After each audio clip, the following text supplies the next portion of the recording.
Hi guys. तो जैसा कि हमने पिछले एपिसोड में देखा था कि यहाँ पर वैंगशी का मुकाबला यहाँ पर बाकी के वॉरियर्स से हो जाता है, जिसकी वजह से अब शीहाओ को भी इनके बीच में इन्वॉल्व होना पड़ता है। जहाँ पर अब शीहाओ अपने डाओ फ्लावर के फ्लावर पेटल्स की पावर्स का यूज करते हुए उसे यहाँ से आजाद करा लेता है। साथ ही हमें ये भी बताया गया था कि आखिर फैंग फैमिली किस वजह से शीहाओ को मारने पर तुली हुई है। जहाँ पर अब हम देखते हैं कि यहाँ पर फैंग शियांग भी आ चुका था, जो कि अपनी डेमोनिक पावर्स का यूज कर रहा था, जिससे हमें पता चलता है कि उसके क्लैन मेंबर वालों ने इसे कोई डेमोनिक आर्ट सीक्रेट टेक्निक सिखाई है। इसी दौरान शीहाओ को यहाँ पर एक डिवाइन ट्रेजर जो कि बीस्ट फॉर्म में था उसके बारे में पता चल जाता है, जिसका पीछा यहाँ पर फैंग शियांग और बाकी के वॉर गॉड्स भी कर रहे थे। लेकिन जैसे ही फैंग शियांग उसे पकड़ने वाला होता है कि तभी शीहाओ उस पर अपने स्वॉर्ड से अटैक कर देता है और फिर यहाँ पर आते आते वो अपने उसी secret divine six path of reincarnation scroll को भी बाहर निकाल लेता है और उनका इस्तेमाल करते हुए एक पावरफुल अटैक को रेडी कर लेता है। अब आगे तो इस एपिसोड की शुरुआत होती है, जहां पर हमें कुछ फ्लैशबैक भी दिखाया जाता है प्रीवियस एरा का। यहाँ पर हमें शीहाओ बताता है कि जरा असल कुछ रूमर थी कि जब ईरस का वॉर चल रहा था तब पैलेस ऑफ रीइंकार्नेशन ने इस six path own of reincarnation के टेक्निक का यूज किया था, जिसका नेचुरल सप्रेसिव इफेक्ट इतना ज्यादा पावरफुल था उसके सिर्फ एक ही वार से बहुत से पावरफुल गोड्स भी हार गए थे। यहाँ पर अब हम देखते हैं कि शीहाओ अपने उसी डिवाइन स्क्रोल का यूज करना शुरू कर दिया था, जो कि 5 कलर ऑफ एलिमेंट्स की तरह दिख रहे थे, जिसमें से काफी ज्यादा खतरनाक सी मिस्टीरियस एनर्जी बाहर निकलती है, जो कि उसके डेमोनिक डोमेन को सप्रेस करना शुरू कर देती है, जिसे यहाँ पर फैंग शेंग टियान भी देख रहा था। यहाँ पर फिर शीहाओ अपने डिवाइन स्क्रोल की पावर्स और भी ज्यादा बढ़ाने लगता है, जिसकी वजह से वो स्क्रोल अब फैंग शेंग टियान को एक अलग ही वर्ल्ड में ले जाने लगते हैं। जरा असल शीहाओ उसे जिस स्क्रोल के थ्रू एक इल्यूजन वर्ल्ड में लेकर जा रहा है, असल में इस स्क्रोल का नाम scroll of the hell path है, जहाँ पर अब इसके बाद हम देखते हैं कि ये रीइंकार्नेशन ऑफ सिक्स्थ पाथ का इल्यूजन वर्ल्ड होता है, जिसमें कि पूरी तरीके से फैंग शियांग फंस जाता है। जिसके बाद वो जैसे ही इस डेमोनिक इल्यूजनरी वर्ल्ड में आ जाता है तो उसके सामने बहुत से क्रिएचर्स आ जाते हैं जो कि डीमंस की तरह ही लग रहे थे, जो कि पूरी तरीके से ग्रीन होते हैं। जहां पर अब आते ही ये लोग उस पर अटैक कर देते हैं, जो देखकर फैंग शियांग अपने स्वॉर्ड से इन पर एक के बाद एक अटैक करना शुरू कर देता है। लेकिन इसी दौरान यहाँ पर जमीन को फाड़कर 2 जाइंट हाथ ऊपर की तरफ आते हैं, जो कि एक बड़े से क्रिएचर की होती है और जो कि काफी तेजी से यहाँ पर ऊपर की तरफ आ रहा था, जो देखकर तो फैंग शेंग टियान भी अपने डेमोनिक स्वॉर्ड में एनर्जी इंसर्ट करते हुए उस डेमोनिक स्वॉर्ड को भी जमीन पर जोर से गाड़ देता है, जिसकी वजह से वहां पर एक डीमन का सिर निकल कर आ जाता है, जिससे ब्लू कलर की लाइट निकलती है, जिसकी वजह से जमीन पर दरारें पड़ने लगती है, चट्टानें टूटना शुरू कर देती हैं। और फिर इतने में ही हम देखते हैं कि वो क्रिएचर जो कि पूरी तरीके से स्केलेटन से बना हुआ था, वो भी अपने चेन से घुमा के फैंग शेंग टियान पर एक जोरदार अटैक कर देता है। यहाँ पर इस अटैक की वजह से फैंग शियांग का वो डीमन भी यहाँ पर डिस्ट्रॉय हो जाता है, जो देकर यहाँ पर वो शीहाओ से कहता है कि आखिर तुम्हारी टेक्निक मेरी हेलिश टेक्निक को कैसे डिफीट कर सकती है। जिस पर शीहाओ बताने लगता है कि तुम्हारा ये बस एक सुपरफिशियल डीमन है, जिसे कि डिस्ट्रॉय करना मेरे लिए कोई बड़ी बात नहीं है। जिसके बाद शीहाओ अपने हाथ को ऊपर उठाता है और फिर उस जाइंट स्केलेटन वाले मॉन्स्टर को पूरी तरीके से अपने कंट्रोल में ले लेता है, जहां पर फिर वो मॉन्स्टर अपने चेन को घुमाता है, जो कि फुल्ली स्पिरिचुअल एनर्जी से कवर्ड होती है, और एक ही अटैक में यहाँ पर उस स्केलेटन वाले डीमन को, जो कि फैंग शेंग टियान का था, उसे डिस्ट्रॉय करके रख देता है। यहाँ पर बाहर से वो प्रिंसेस जो कि एक बैटल गॉड है, वो भी यहाँ पे कहने लगती है कि ये तो six path of reincarnation technique है। यहाँ पर थोड़ी देर सोचने के बाद उसे ऐसा लगता है कि यहाँ पर शीहाओ ने जिस टेक्निक को यूज किया है और जिस ट्रेजर की मदद से वो उसे इस्तेमाल कर रहा है, असल में उसे ये प्रिंसेस वैंगशी ने दिया है। यहाँ पर इतना सब कुछ देखने के बाद भी, शीहाओ की ऐसी काबिलियत को देखने के बाद भी, ये लड़की अभी तक समझ नहीं पाए कि असल में शीहाओ की ट्रू आइडेंटिटी क्या है। इसी दौरान हम फैंग शेंग टियान को देखते हैं, जहाँ पर वो एक फॉर्मेशन को बनाने लगता है ताकि वो शीहाओ के इस इल्यूजनरी वर्ल्ड से निकल पाए, और फिर वो उसे परफॉर्म करते हुए कहता है कि चिंता मत करो, मैं बहुत जल्दी तुम्हारे इस इल्यूजनरी वर्ल्ड को डिस्ट्रॉय कर दूंगा। यहाँ पर जैसे जैसे उसका अटैक शीहाओ की तरफ बढ़ रहा था, तभी हम देखते हैं कि शीहाओ अपने सिक्स पाथ ऑफ रीइंकार्नेशन की उन सारे स्क्रोल टेक्निक्स को आपस में फ्यूज करने लगता है, जिससे हम देखते हैं कि वो सभी आपस में फ्यूज होकर सिंगल पाथ में क्रिएट हो जाते हैं और फिर उसका साइज भी बढ़ने लगता है। जिसके बाद हम देखते हैं कि जैसे ही उनके अटैक्स आपस में टकराते हैं तो वो sacred six path scroll Fang Sheng Tian के उस अटैक को भी अपने अंदर डिवोर कर लेता है, जो कि दिखने में बहुत ही ज्यादा मैसिव लग रहा था, जिससे उसका एक न्यू फॉर्म क्रिएट हो गया था, जिससे हमें पता चलता है कि हेवेनली प्रमोशन में सिक्स पाथ ऑफ स्क्रोल का फर्स्ट ट्रांसफॉर्मेशन कंप्लीट हो गया है। यहाँ पर शीहाओ की ऐसी एबिलिटी को देखकर तो फैंग शेंग टियान के होश ही उड़ जाते हैं, और फिर तभी वो अपने हैंड साइन बनाते हुए यहाँ पर अपने दोनों ब्लैक स्नेक ड्रैगन्स को समन कर लेता है, जिससे वो उसके ऊपर अटैक करवाता है। लेकिन यहाँ पर हम देखते हैं कि जैसे ही वो अटैक उससे टकराता है तो शीहाओ का यहाँ पर जो वन रियलम जो कि उसने अभी क्रिएट किया था वो उसे डिवोर कर लेता है, और उसे डिवोर करने के बाद उसका एक और नया फॉर्म उसके सामने आ जाता है जो कि काफी ज्यादा पावरफुल प्रेशर को रिलीज करता है। ये प्रेशर इस हद तक पावरफुल होता है कि फैंग शेंग टियान अपने घुटनों के बल आ जाता है। यहाँ पर फिर इस प्रेशर को फील करते हुए वो कहने लगता है कि ये इतना ज्यादा पावरफुल है कि हमारे जो फैंग क्लैन के एंसेस्टर हैं वो भी इसे झेल नहीं सकते, लेकिन मैं फिर भी हार नहीं मानूंगा। जिसके बाद हम देखते हैं कि वो यहाँ पर अपने ट्रू पावर्स को गैदर करना शुरू कर देता है, जिससे उसकी आंखों में एक अलग ही चीज नजर आती है। उसकी बॉडी में से डार्क ऑरा निकलने लगता है और फिर आसपास की जगह क्रैक करना शुरू कर देती है, जिसके साथ ही हम देखते हैं कि यहाँ पर शिहाओ का वो रियलम अपने अंदर हर एक चीज को ऑब्जॉर्व कर रहा था कि तभी शिहाओ उसे देखकर कहने लगता है कि अच्छा तो तुम में अब भी दम बाकी है, लेकिन कोई बात नहीं, आज मैं तुमसे तुम्हारी हर एक टेक्निक, हर एक स्किल्स को निचोड़ कर निकाल लूंगा। ये कहते साथ ही शिहाओ गुस्से के साथ अपने उसी डिवॉरिंग फील्ड, जो कि एक ब्लैक होल टाइप के ऑब्जेक्ट जैसा दिख रहा था, उसकी पावर को इंक्रीज कर देता है, जिससे उसका साइज डबल से भी ज्यादा हो जाता है। यहाँ पर हम देखते हैं कि अब पहले से भी डबल प्रेशर को फील करते साथ ही फैंग शेंग टियान की हालत बहुत ही ज्यादा खराब हो जाती है, जो कि यहाँ पर बाहर से वो प्रिंसेस और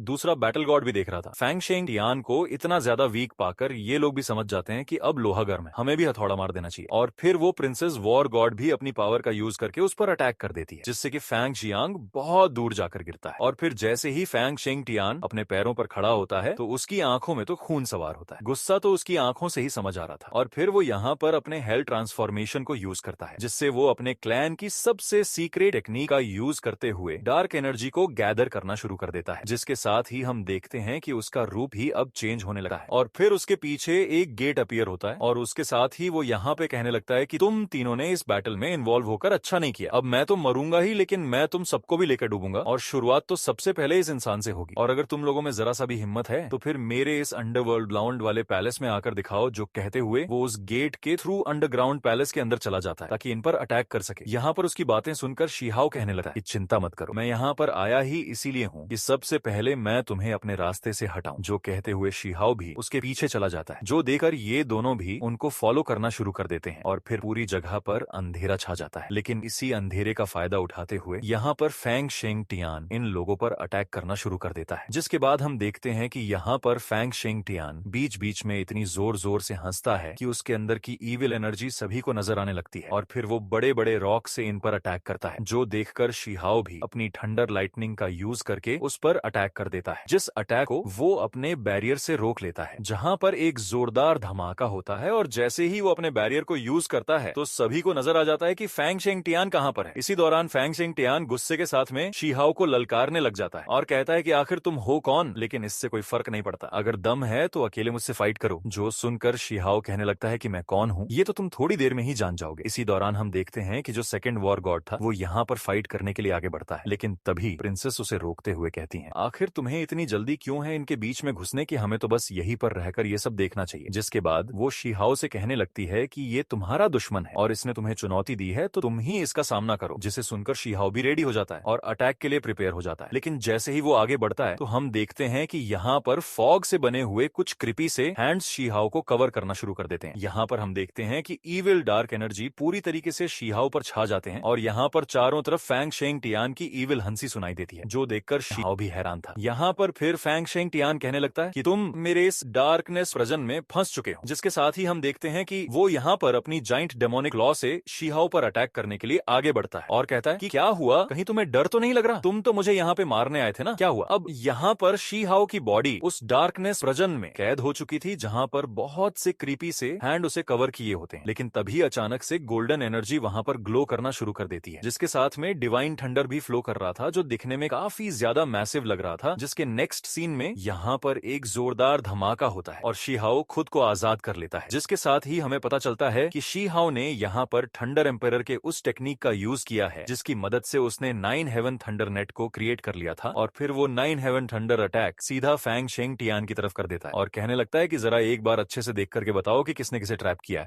यहाँ पर हम देखते हैं कि 9 haven thunder attack Fang Sheng Tian के डेमोनिक लॉ को डिस्ट्रॉय करते हुए आगे बढ़ जाता है, जो देखकर फैंग शेंग टियान भी अपनी पूरी फोर्स लगा देता है और उसकी डार्कनेस एनर्जी शिहाओ के थंडर अटैक से जा टकराती है। यहाँ पर जैसे ही ये अटैक्स आपस में भिड़ते हैं तो यहाँ का डेवेस्टेटिंग इफेक्ट इतना ज्यादा टेरिफाइंग था कि पूरा अंडरवर्ल्ड ही कांप उठता है। लेकिन इसी दौरान हम देखते हैं कि वो प्रिंसेस कहने लगती है कि आखिर ये कैसा इंसान है, ये कैसे यहाँ पर अकेले फैंग शेंग टियान को हैंडल कर पा रहा है, मुझे तो इस पर शक हो रहा है। इसी दौरान हम देखते हैं कि शिहाओ का वो अटैक फैंग शिंग ऊपर भारी पड़ रहा था, यहाँ तक कि वो अपनी जी जान लगाकर उसे डिफेंस करने की कोशिश करता है। लेकिन वहां पर एक जोरदार धमाका होता है, जिसके इम्पैक्ट से हम देखते हैं कि यहाँ पर फैंग शिंग टियान की बॉडी एक और लेवल को फाड़ते हुए बहुत नीचे जा गिरती है, जो कि इसी के सीक्रेट पैलेस का मेन हॉल होता है, जो कि पूरी तरीके से खंडर बन चुका है। जिसके अब अगले सीन में देखते हैं कि यहाँ पर शिहाओ बाकी लोगों के साथ आ जाता है, जहाँ पर फैंग शिंग टियान बुरी तरीके से डरा हुआ था, और फिर वो अपने डिवाइन सेंसेस का यूज करके कहने लगता है कि अंकल लू प्लीज मेरी हेल्प कीजिए। जिसके बाद हम देखते हैं कि यहाँ पर इंटेंस अमाउंट में स्पिरिचुअल एनर्जी के साथ बहुत तेजी से हवाएं चलने लगती हैं। चारों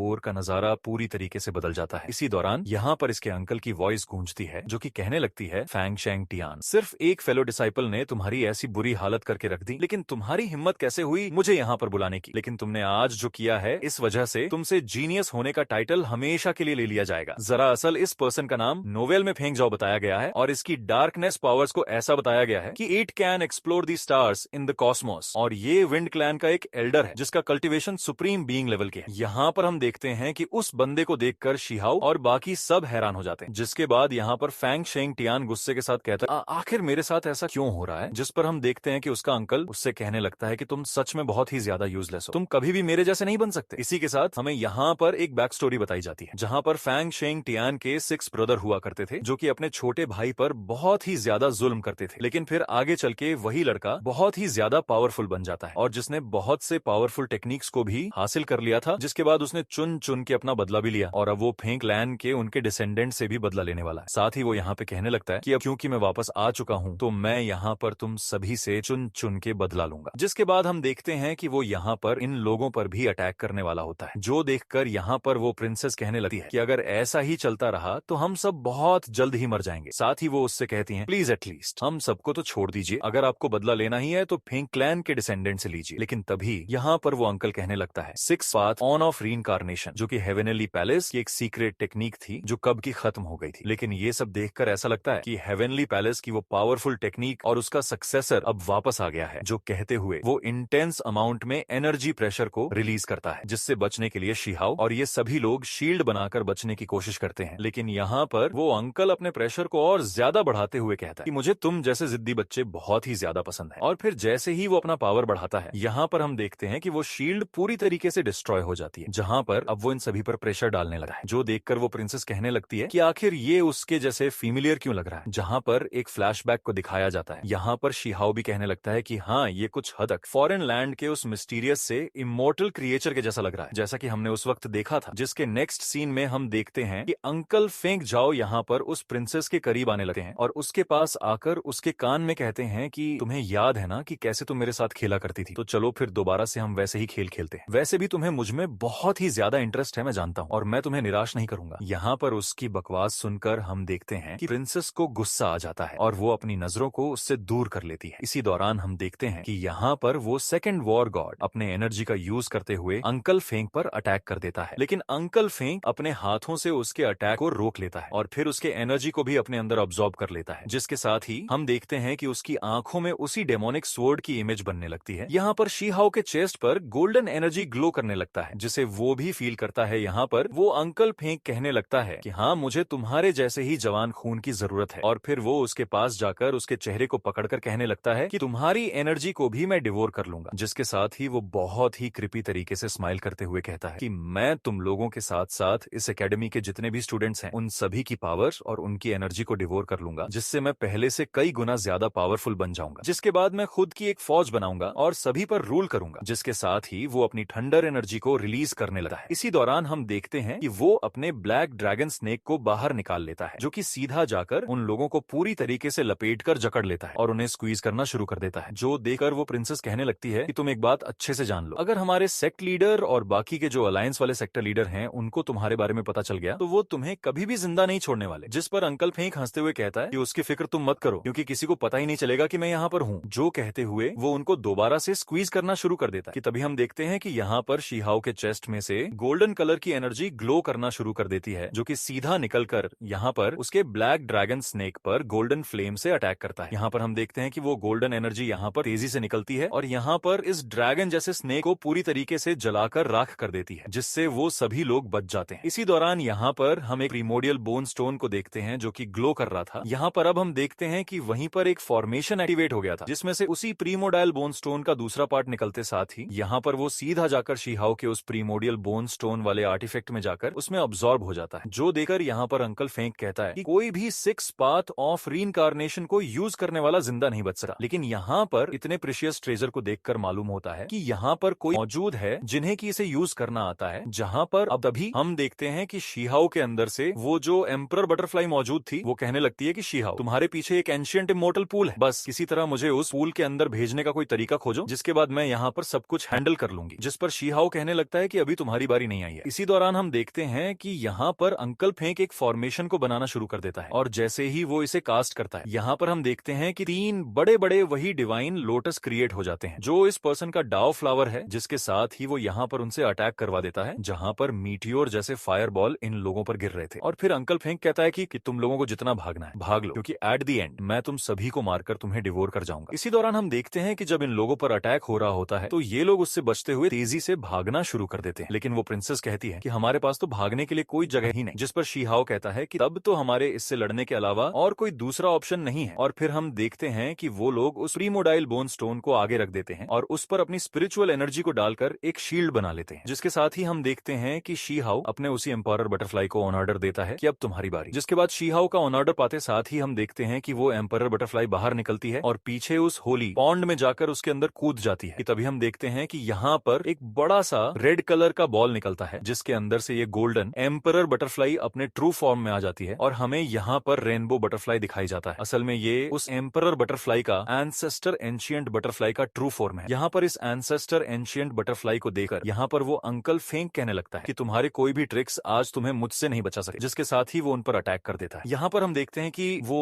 एंशिएंट बटरफ्लाई शीहाओ के अंदर अपनी पावर्स को डालना शुरू कर देता है, जहां पर फिर शीहाओ उसके ट्रू पावर्स को यूज करना शुरू कर देता है, जिससे हम देखते हैं कि वो एंसेस्टर एंशिएंट बटरफ्लाई अपने विंग से शीहाओ को कवर कर लेती है और फिर वो एक पावरफुल अटैक यहाँ पर सीधा अंकल फेंक की तरफ कर देती है। जिसके बाद हम देखते हैं कि जैसे ही ये अटैक उससे टकराता है तो यहाँ पर अंकल फेंक का अटैक पूरी तरीके से नलिफाई हो जाता है और फिर नेक्स्ट सीन में हम देखते हैं कि शीहाओ उस प्रीमोडियल बोन स्टोन को उस एम्परर बटरफ्लाई की तरफ थ्रो करता है। जैसे ही यहाँ पर एंसेस्ट्रल बटरफ्लाई उसे अपने अंदर फ्यूज कराता है तो हम देखते हैं कि वो एंसेस्ट्रल बटरफ्लाई यहाँ पर अपनी पावर्स का यूज करके एक रेनबो कलर के वॉर्टेक्स को क्रिएट करती है और उसके डिवाइन फ्लावर पर अटैक कर देती है, जिसकी वजह से उसका डिवाइन लॉर्ड पूरी तरीके से डिस्ट्रॉय हो जाता है। जो देकर यहाँ पर अंकल फेंक कहते हैं कि तुम जैसा एक कीड़ा आखिर इतना ज्यादा पावरफुल कब से होने लग गया, आखिर एक कीड़ा मुझसे टक्कर कैसे ले सकता है। तभी हम देखते हैं कि शीहाओ अपने उसी रेनबो बटरफ्लाई से एक और वॉर्टेक्स अटैक करवा देता है, जो कि जैसे ही यहाँ पर इन्हें हिट होता है तो फैंग शेंग टियान पर पहले से दुगना प्रेशर पड़ने लगता है। जिसके बाद शीहाओ अंकल फेंग से कहता है कि बताओ कि आखिर सप्रेस होने का टेस्ट कैसा लग रहा है। जिसके बाद हम देखते हैं कि वो एंसेस्टर बटरफ्लाई अंकल फेंग को अपने वॉर्टेक्स अटैक के अंदर अंकल फेंग को सप्रेस करने लगता है, जिसके बाद वो उसे अपनी कैओटिक एनर्जी से क्रश करना शुरू कर देता है, जहां पर वो बुरी तरीके से डर के मारे कांपने लगता है और फिर कहता है कि मैं तुम्हें नहीं छोड़ने वाला, बस एक बार मैं यहाँ से निकल जाऊं। लेकिन शीहाओ उसे एक ऑर्ब के अंदर पूरी तरीके से कैद करके उसे अपने पास रख लेता है। जरा असल उसे शीहाओ ने किल नहीं किया, बल्कि उसके पास जो एम्परर बटरफ्लाई है ना, उसने अपने एंसेस्टर एंशिएंट बटरफ्लाई के एनडाइंग कॉप्स की एनडाइंग एनर्जी का यूज करके उसे किल कर देती है। और इस एंसेस्टर बटरफ्लाई के आसपास में जो आप एनर्जी देख रहे हो ना, वो कुछ और नहीं बल्कि प्राइमर की ओर है। जिसके साथ ही हम देखते हैं कि यहाँ पर अपने अंकल को इतनी बुरी तरीके से हारता हुआ देखकर फैंग शेंग टियान वहां से भागने में लग जाता है। इसी दौरान हम देखते हैं कि उसे भागता हुआ देखकर शीहाओ अपने उन्हीं स्क्रोल का यूज करते हुए उसे वहां पर ब्लॉक्स में कैद करके पूरी तरीके से उसमें ट्रैप करके उसे वहां पर खत्म कर देता है और फिर वो उसके तलिस्मान को भी डिस्ट्रॉय कर देता है और फिर कहने लगता है कि फाइनली तुम लोगों को ठिकाने तो मैंने लगा दिया। जिसके साथ ही वो कहता है कि युआन किंग तुम्हारा साथी तो आज यहाँ पर मारा जा चुका है, अब वक्त आ चुका है कि तुम भी अपना खामियाजा भुगतो। इसी दौरान हम देखते हैं कि वहां की पूरी जगह अचानक से कोलैप्स करना शुरू कर देती है, चारों तरफ से पत्थर नीचे गिर रहे होते हैं। इसी दौरान वो प्रिंसेस कहने लगती है कि हमें यहाँ से जल्द निकलना होगा, वरना हम मलबे की चपेट में आ जाएंगे और अब ये जगह बिल्कुल भी सेफ नहीं। जो कहते हुए वो दोनों यहाँ से निकलने लगते हैं, लेकिन शीहाओ अभी भी यहीं पर रुका हुआ था। तभी यहाँ पर वो एम्परर बटरफ्लाई कहती है कि ये मेरे रॉयल फैमिली की इनहेरिटेंस है और ना जाने मुझे ये जगह इतनी ज्यादा फेमिलियर क्यों लग रही है। मुझे लगता है कि मुझे ज्यादा नहीं सोचना चाहिए और वापस से सो जाना चाहिए। जिसके साथ ही वो वापस से शीहाओ के बॉडी में चला जाता है, जिस पर शीहाओ उससे कहता है कि तुमने बहुत अच्छा काम किया, चलो अब हमें यहाँ से निकलना चाहिए और फिर वो भी यहाँ से चला जाता है। इसी दौरान हम देखते हैं कि बाकी के जितने भी स्टूडेंट्स यहाँ पर आए हुए होते हैं वो लोग भी बहुत ही ज्यादा डर जाते हैं। जाते हैं क्योंकि अचानक से पूरी जगह कोलैप्स कर रही थी। यहाँ पर हम देखते हैं कि सारे एकेडमी के जितने भी स्टूडेंट्स थे वो लोग बुरी तरीके से डर के मारे यहाँ से भागना शुरू कर देते हैं। चारों तरफ तबाही नजर आ रही थी। इसी दौरान हम उसी रैबिट गर्ल और उसके साथियों को देखते हैं जहाँ पर उन्हें भी समझ नहीं आ रहा था कि आखिर यहाँ पर चल क्या रहा है। जिसके साथ ही हम यहाँ पर बाकी के बीस्ट्स को भी देखते हैं जहाँ पर वो भी इस नजारे को देखकर वहाँ पर रुक से जाते हैं कि तभी यहाँ पर आसमान में हलचल होने लगती है और यहाँ पर एक बड़ा सा थंडर क्लाउड बनने लगता है, जिसे देखकर यहाँ पर वो मोटा लड़का कहने लगता है कि आखिर यहाँ पर चल क्या रहा है। तभी हम देखते हैं कि यहाँ पर उस क्लाउड में से एक बड़ा सा चट्टान बाहर की तरफ निकलता है जो कि